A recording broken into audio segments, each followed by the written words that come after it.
এই যে ভাই কই কই বিঘা মাটি আছে তোমার এনো?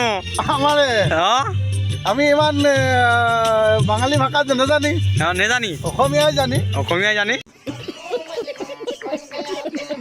আমি ওলাই গ'লো পথাৰত খানা খাবলৈ, ধানো কাটিম হয় নে, ধানো কাটিম খানা খাম আৰু আপোনালোক দেখাই দিম, আপোনালোকে চাই দিব।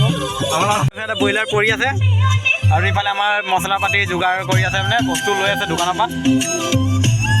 এই ইফালে বস্তু লোৱা হৈ গ'ল আমাৰ, আৰু এই আহি পাই গ'ল আমাৰ মঞ্জিল। এইফালে খৰি লৈছে, এইফালে পাত লৈ আছে, ইফালে বস্তু, এইফালে ব্ৰইলাৰ, আৰু ইফালে মই এই ব্লুটুথ বক্স ধৰিম আৰু ইফালে যাম আমি এতিয়া। গাড়ী ইয়াতে থাকিব আৰু তাত গৈ দেখাই মই মানে আজি অকণমান চুলিত ৰং লগাই দিছোঁ। ইফালে বক্স ধৰিব পাই গৈছোঁ মই,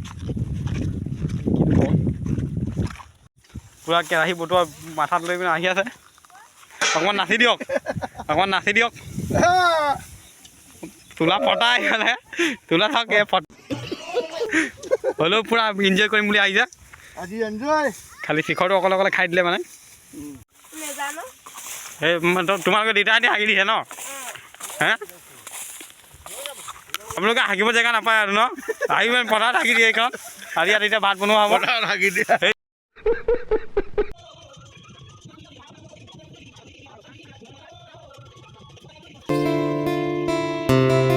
হৈ গ'ল মোৰ, আৰু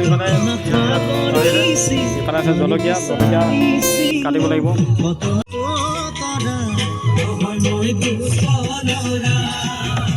এই চাওক গাইছ, আমাৰ নতুন ষ্টাইলৰ মাংস চব্জি। প্ৰথমত আলু ফ্ৰাই হ'ব নেকি, তাৰপিছত ব্ৰইলাৰ মছলা দিয়া হ'ব।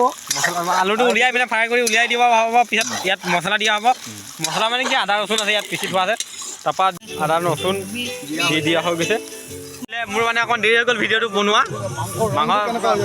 মাংসৰ ৰং এতিয়াই এনেকুৱা হৈছে, পিছলৈ আৰু কি হ'ব চাব, মানে ইণ্টাৰেষ্টিং হ'ব মানে ভিডিঅ'টো। আপোনালোকে মানে ভাল পাব ভিডিঅ'টো চাই মেলি, হয় নাই?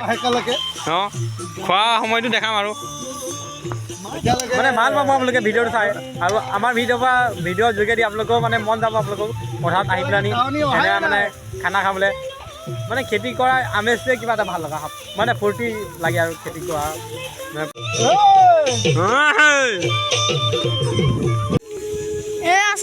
ভাত চাত বনোৱাৰ পিছত অকণমান ধান কাটি দিলোঁ।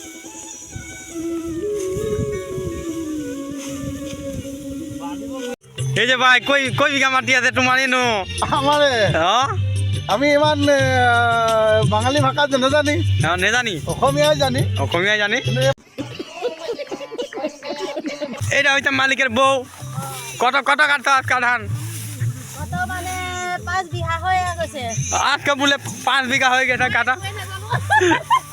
আপনি কাটলে 10 বিঘা হয়ে যাবে। কালকে কাটলে 10 বিঘা হয়ে যাবে। 2 दिनों से मैंने ठीक से खाना नहीं खाया है और मैं इस दावत का भरपूर फायदा उठाऊंगा।